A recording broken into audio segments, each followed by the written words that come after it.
تو اللہ کے نبی کریم صلی اللہ علیہ وسلم فرما بردار بیوی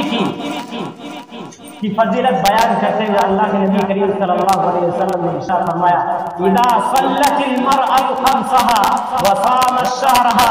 وحفظت فرجها واطاعت زوجها قيل لها ادخل الجنة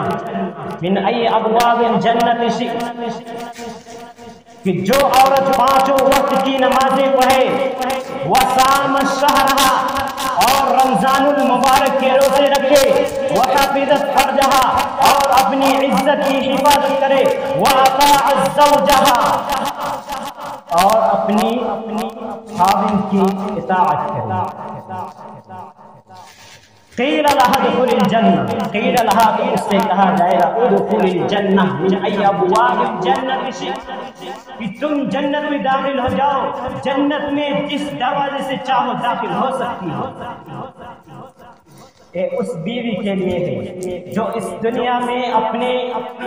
خاوند کی خدمت کیا کرتی تھی اور پانچوں وقت کی نمازیں ادا کرتی تھی،